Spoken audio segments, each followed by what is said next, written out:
Et coucou YouTube, j'espère que tu vas bien, c'est Kazumi. Aujourd'hui on se retrouve pour une nouvelle vidéo sur Ancastarel.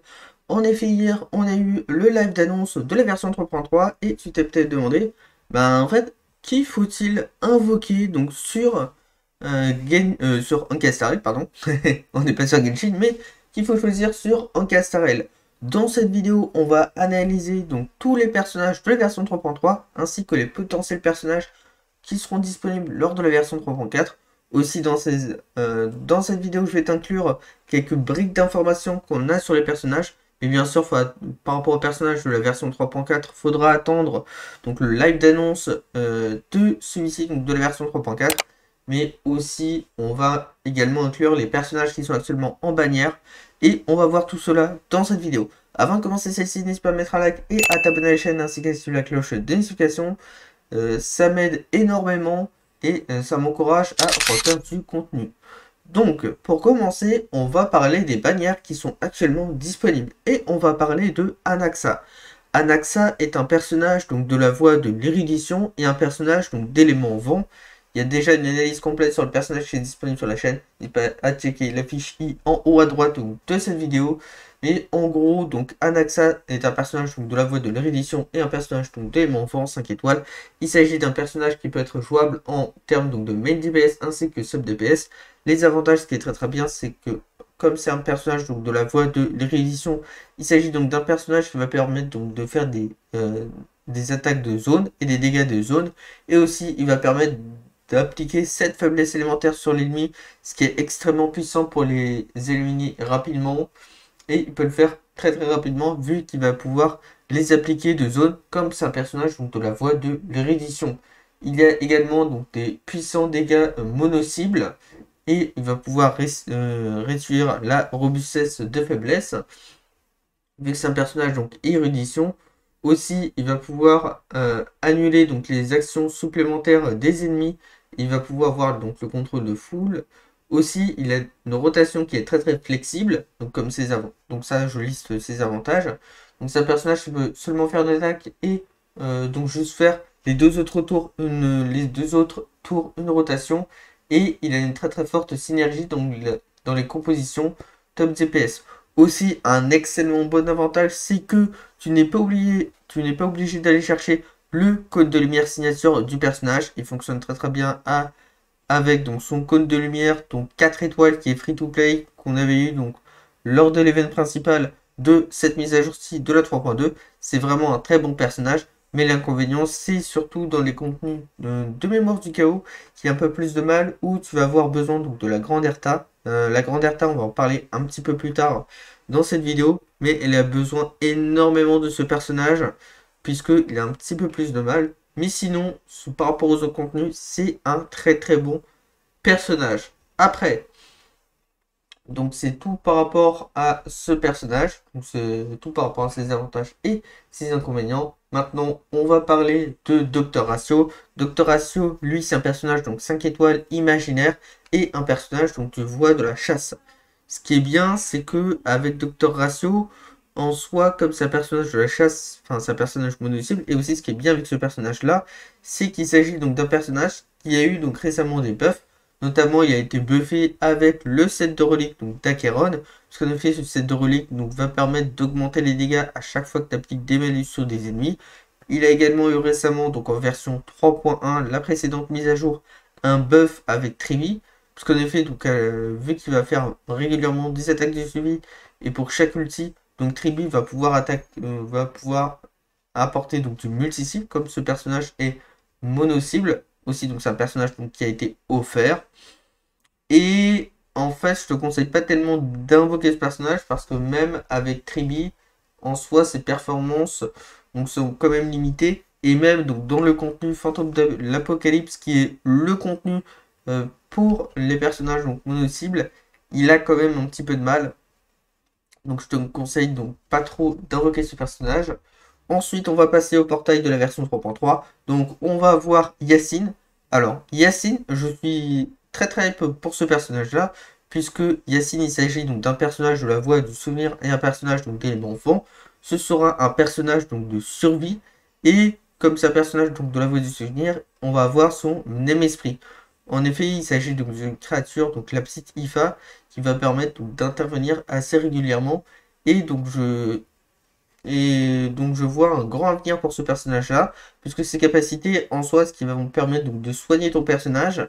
Et ce qui est très très bien avec ce personnage-là, c'est qu'elle te permet de soigner quand celui-ci prend un coup ou donc d'une attaque d'un ennemi ou quand celui-ci donc soigne automatiquement ses points de vie. Donc ça c'est très très bien puisque comme on est dans un jeu donc type tour par tour, donc si tu recommences un compte en version 3033 par exemple, en fait ça va être très très cool puisque donc tu vas invoquer donc le personnage et je pense qu'elle va très très bien faire son taf. Évidemment aussi elle va mieux fonctionner puisqu'elle va avoir des synergies avec d'autres personnages, donc avec des personnages 5 étoiles, notamment Blade, ainsi que Mayday et Castoris. C'est très très bien vu que Blade il va avoir un rééquilibrage à partir donc, de la version 3.4 sur HSR. Aussi, n'hésite pas à checker ma rediff de live donc, qui est disponible sur la chaîne puisque dans celle-ci, je parle des buffs donc, par rapport au personnage, des potentiels buffs sur les personnages donc, de la version 3.4. Donc, elle a extrêmement beaucoup d'avenir donc par rapport à Yacine. Aussi, actuellement, on a un event qui va nous permettre d'avoir le double drop donc par rapport à nos reliques, donc le double de ressources. Aussi, par rapport aux investissements, donc comment équiper Yacine, on aura en version donc 3.3.1 nouveau set de reliques donc, concernant Yacine. Donc par rapport à ce set de reliques, donc il va être intéressant. Donc ce set de reliques a été confirmé donc par le live d'annonce. Parce que celui-ci, pourquoi il va être intéressant? Parce que donc ça, les effets, ce que je veux dire, c'est on n'a pas encore les effets officiels, mais quand on aura la traduction officielle des effets, je te ferai une vidéo donc pour en reparler, pour analyser ces sets-là. Puisque en fait, donc ce set, ce sera donc le set de reliques donc qui s'appelle donc le guerrier du dieu donc du soleil et de la foudre. En 2 pièces te permettra donc d'avoir 6% de vitesse. Parce qu'en soi, Yacine veut avoir énormément de vitesse donc, pour son build.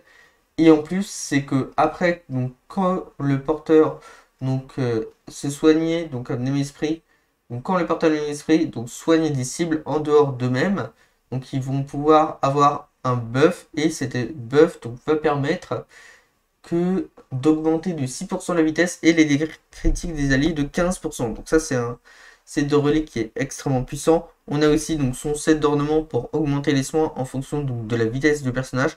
Donc en soit pour Yacine, le truc c'est qu'il va falloir avoir énormément donc, de vitesse donc, sur cette dernière. Aussi ce qui est cool c'est que tu peux préfarmer donc ces matériaux. Donc franchement très très satisfait donc concernant Yacine puisque on a un bel avenir souriant pour ce personnage. Ensuite, avec Yacine, on a un personnage qui est extrêmement forte, qui était disponible donc au début de la version 3.0, qui était la Grande Erta. Donc, sur mon compte Amérique, on se fera une petite session d'invocation pour essayer de la dropper. Donc la Grande Erta qui est un personnage donc, de la voie de l'érudition, qui va permettre donc, de faire des attaques de zone. Et il s'agit donc d'un personnage également donc d'éléments de glace. Et ce, et ce personnage est un personnage donc, qui est extrêmement puissant. Donc pourquoi ce personnage est extrêmement forte? Alors, puisque en soi, la Grande Erta, donc elle va pouvoir faire donc, des attaques de zone. Elle est très très bonne donc, dans tous les contenus. Alors, et donc en gros, la Grande Erta, le truc c'est assez simple, c'est que tu vas pouvoir placer sur des ennemis des stacks d'interprétation. Et aussi, ce qui est très très bien sur ce personnage, c'est qu'en fait, à chaque fois que tes alliés attaquent, donc tu vas pouvoir récupérer de l'énergie pour le personnage, et ce qui est extrêmement puissant. Et donc, par tes actions, tu vas pouvoir mettre des stacks d'interprétation, et quand tu vas avoir un maximum de stacks d'interprétation, plus tu vas avoir de stacks, plus tu vas faire des dégâts avec ton ultime, et après son ultime, tu vas avoir sa compétence améliorée, ça va permettre de faire énormément de dégâts, et si tu peines à terminer les contenus à l'heure actuelle, bah, la Grande Erta, elle est parfaite pour t'aider à terminer les contenus rapidement. Donc la Grande Erta aussi comme un avantage, elle a les mêmes avantages que Anaxa. En effet, puisque la Grande Erta, elle n'a pas besoin de code de lumière signature. Tu as son code de lumière 4 étoiles qui est disponible. Et aussi par rapport aux alliés, un autre avantage, c'est que tu n'es pas obligé d'avoir des alliés 5 étoiles. Certains alliés 4 étoiles sont très très bien pour elle. Notamment dans la bannière, on va avoir Serval qui est un excellent allié pour la grande Erta. Serval aussi, si tu l'as en Eidolon 0, donc juste un seul exemplaire du personnage, ben soit il suffit pour être un très très bon personnage avec la grande Erta. Donc ça, ce qui est vraiment un très très bon avantage. Je pense que dans cette version, c'est le meilleur DPS à invoquer donc dans la version 3.3. Enfin, après, il faut voir avec la 3.4, puisque c'est vrai que ça va être compliqué avec la 3.4. Mais voilà. Donc, excellent personnage, elle a de très bonnes performances et elle va pouvoir clear tous les contenus du jeu. Donc, c'est très très cool avec la grande Erta. Ensuite, après donc la grande Erta, on va voir les autres bannières. Donc, nous allons avoir Cypher ainsi que Aglaé. Donc, Cypher, en fait, c'est un personnage qui va pouvoir donc mettre un ennemi dans un état spécial. Et donc, ce sera l'ennemi qui va avoir le plus de points de vie. Et donc, tu vas pouvoir attaquer cet ennemi. Et donc, quand des alliés attaquent cet ennemi dans un état spécial, donc Cypher va pouvoir faire des attaques de suivi. Donc, ça, c'est bien. Donc, pour certains personnages, notamment Fesheo, puisque tu sais, pour déclencher son ultime, il va pouvoir avoir des charges en fonction de son attaque de suivi. Aussi, donc, lors du live, en même temps de la présentation de Cypher, ils nous ont. Donc, on a vu des vidéos, des moments où Cypher était jouable avec Acheron, puisqu'on a fait Cypher. C'est un personnage donc de la voie de la unité qui va pouvoir appliquer des malus assez rapidement. Aussi, en termes de build et d'investissement, donc ça c'est officiel, puisque en soi, maintenant, après chaque live d'annonce, donc après chaque programme spécial, Audioverse, donc Cancastarel, nous montre comment build certains personnages avec leurs ornements et leurs reliques. Et donc, pour jouer Cypher, c'est le même set de reliques qu'il faut jouer avec Acheron. Donc, elle va être très très bien. Donc, avec Acheron, donc Cypher. Donc, ça, c'est une très très bonne chose parce que si jamais tu as Pella et que tu n'as pas réussi à avoir Sheushu, ben, en soi, je pense que tu peux 100% remplacer Sheushu pour Cypher, donc avec Acheron. Et je pense que c'est un très très bon compromis. Aussi, je vois un très très bon avenir pour le personnage, puisque ce qui est plutôt cool, c'est que aussi après chaque skill ou donc ulti, tu vas pouvoir changer donc les personnages que tu as mis dans un test spécial, et aussi elle va enregistrer les dégâts que tu vas faire aux ennemis, et en fait donc tu vas pouvoir lancer un ultime qui va pouvoir faire des dégâts réels en fonction des dégâts contre les ennemis qui ont été enregistrés. Et on va aussi avoir la technique qui va permettre que le personnage donc, de Cypher soit indétectable aux ennemis et donc de récupérer certaines ressources. Aussi, donc par rapport à la présentation juste vite fait de Yacine, je n'ai pas parlé de la technique puisqu'on ne sait pas ce qu'a fait la technique de Yacine. On n'a pas vu les effets donc lors du live, mais bon voilà. Donc Yacine et Cypher, franchement, un très très bel avenir. Bon, Yacine évidemment qui va être beaucoup plus polyvalent que Cypher parce qu'on est sur un jeu tour par tour et donc, dans ce jeu, on veut avoir donc des personnages donc de type healer, donc des personnages soigneurs. Voilà. Et avec Cypher, on va voir Aglaé. Bon, Aglaé, c'est vrai que c'est un personnage qui est un petit peu compliqué à build. Et aussi notamment par rapport au team. Et Aglaé n'est pas fait pour tous les joueurs. C'est seulement pour les joueurs tryharders qui veulent à chaque fois donc, avoir toutes les étoiles dans les contenus permanents. En fait, ce qui est compliqué avec Aglaé sur le jeu, c'est que tu vas avoir 160 de vitesse. Ce qui va permettre qu'elle va pouvoir agir extrêmement rapidement. Qui est sur un personnage donc, de la voie du souvenir comme Yacine, mais ce sera un main DPS qui va avoir des invocations. Et donc en gros, elle veut taper très très rapidement. Aussi, tu es obligé d'avoir son code de lumière 5 étoiles pour le build. Et aussi pour ses teams. Ce qui est extrêmement compliqué avec Aglaé, c'est que déjà les 160 de vitesse, il faut aller chercher. Mais il faut avoir impérativement donc, son code de lumière qui aide grandement pour son build. Et tu veux aussi avoir des personnages 5 étoiles, notamment Sunday. Donc peut-être qu'il reviendra donc en version 3.4. Donc ça, on verra dès le 21 mai, donc le jour où sortira cette mise à jour, la mise à jour 3.3, ainsi que le bêta de la version 3.4. On verra les reruns. Et donc Aglaé, elle est obligée d'avoir Sunday et des personnages 5 étoiles. Donc c'est extrêmement compliqué. Aussi les mécaniques du personnage, c'est vrai que c'est un petit peu compliqué. Je pense que je te conseillerais beaucoup plus la grande Erta plutôt que Aglaé. Ensuite, maintenant, on a vu donc les personnages de 3.2, les personnages de 3.3, et maintenant on va voir les personnages de 3.4 avec le drip marketing. Parce qu'en effet, on a 3 nouveaux personnages qui ont été confirmés officiellement pour la version 3.4. Après, on a pas mal de détails donc, par rapport à ce personnage. Et je vais te dire donc ces briques d'informations. Bien évidemment, c'est sujet à changement. Donc je pense que très clairement, Feynon va surpasser la grande Erta. Parce que de fait, Feynon, ce sera un personnage donc, de la voie donc, de la destruction et un personnage d'éléments physiques. C'est un personnage qui va ressembler un petit peu à Acheron. Ce de fait, celui-ci, grâce à sa technique, donc il va permettre donc d'éliminer instantanément des ennemis et aussi d'avoir des sortes de charges comme Acheron et donc son skill qui va permettre d'attaquer plusieurs ennemis. Aussi avec Feynon, en fait, ce qui va être très très intéressant, c'est que bon, en fait, c'est comme tous ces personnages-là, les personnages donc, sur HSR ou sur Genshin qui ont ce système donc, de charge, ce sont des personnages qui sont extrêmement puissants sur le jeu. Et je pense que Feynon ne fera pas exception. En fait, il faut essayer de voir donc, pour tes économies, puisque ce qui va être compliqué, c'est qu'en fait, en version 3.4, on va avoir Feynon qui va être extrêmement puissant, et à côté, on va voir les personnages donc, de la collab Fate. En termes donc, de personnages de la collab Fate, on va avoir Cyber ainsi que Archer.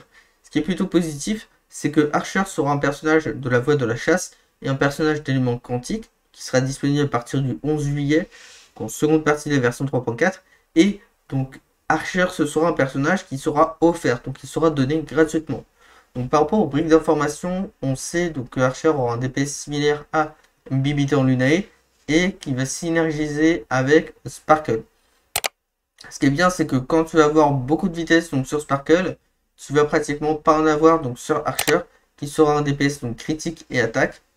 Et voilà. Aussi pour plus d'informations, n'hésite pas à t'abonner, à mettre un like et à activer la cloche de notification. Parce qu'évidemment, je suis en train de faire des lives récurrents en multistream sur YouTube et sur Twitch. Mon lien Twitch est en description. Et évidemment, on parlera donc des leaks des personnages de la version 3.4.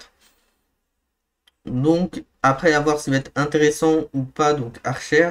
Et on va voir éventuellement Saber, donc qui sera un personnage de la enfin de l'élément vent. Pardon, je bégaye un petit peu. Et de la voie de la destruction. Aussi, on n'a pas tellement d'informations. On a encore moins donc avec Cyber. Parce qu'en effet, donc Cyber, c'est un personnage donc, qui va pouvoir cibler plusieurs ennemis. Après, on ne sait pas, peut-être qu'il va avoir le système de parade. Bon, on a beaucoup de points d'interrogation. Aussi, ça va être compliqué en version 3.4. Donc ça a été confirmé officiellement. J'ai déjà fait donc, ma vidéo donc, par rapport à la collab de la version 3.4 qui est disponible sur la chaîne. Donc n'hésite pas à la checker. Mais en fait, donc, ce qui va être compliqué avec la collab Fate, c'est qu'en fait, du coup, il va y avoir un nouveau type de bannière qui sera disponible en version 3.4. Et donc, lors de ces bannières, il va y avoir donc Cyber et Archer qui seront lors de ces bannières. Et donc ça va être extrêmement compliqué avec ça, puisqu'il va falloir anticiper tes poules.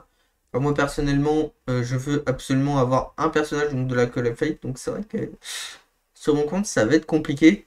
Alors, conclusion. Finalement, qui est-ce qu'il faut invoquer sur cette fameuse version 3.3? Alors, déjà, en premier, je pense qu'il va 100% falloir pull Yacine. Parce qu'en effet, Yacine, c'est un personnage donc, de la voie de la survie. Enfin, qui est un personnage survie et donc de la voie du ministry.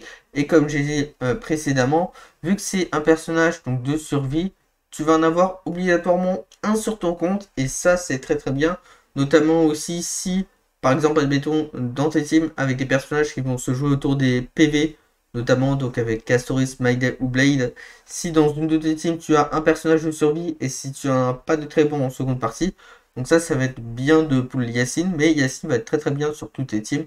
Donc je pense que c'est le personnage numéro 1 pull. Ensuite, en termes de personnage support, il y a Cypher. Donc il va être un très très bon personnage, notamment si tu as Acheron ou Feixiao. Et aussi si tu as Acheron sans Sheushu, je pense que ça pourra être une bonne alternative Cypher pour Sheushu. Ensuite, en termes donc, de personnages main DPS, on va se focaliser sur la version 3.2. 3.3, ouais, surtout sur la version 3.2 et 3.3, parce qu'après on n'a pas encore d'informations complémentaires sur le 3.4. Donc du coup, entre Anaxa, Doctoratio, Granderta et Agley, qui pool? Alors, je pense très clairement qu'il faut pool donc la Granderta, puisque je t'ai dit précédemment, tu peux la jouer avec une team 4 étoiles, ce personnage-là, et tu vas avoir besoin donc des cônes de lumière 4 étoiles, et elle va te permettre donc de clear beaucoup de contenu, puisque ses dégâts sont monstrueux. Donc en premier, la Granderta.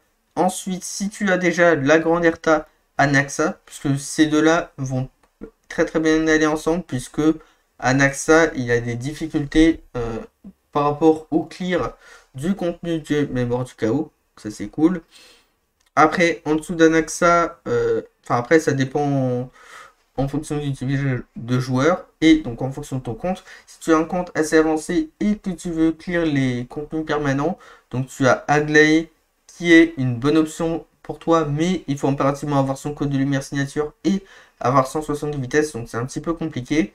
Ou sinon, donc tu as Doctor Ratio, dont ses performances sont vachement moins optimales. Mais prends en considération la version 3.4. Aussi, je l'ai pas dit au début de cette vidéo, mais ça tombe sous le sens. Donc en fait, cette vidéo, j'ai fait clairement dans le but de l'optimisation. Mais si tu as envie de pull n'importe quel personnage parce que tu le kiffes, niveau design, gameplay ou lore, ou que tu as envie de kiffer avec celui-ci, donc pour pull n'importe quel personnage, il s'agit d'un jeu vidéo, l'objectif est de s'amuser. J'espère que cette vidéo t'a plu. N'hésite pas à me dire qui toi tu vas pull dans l'espace commentaire. Et nous, on se retrouve pour de prochaines vidéos. Allez, bye YouTube!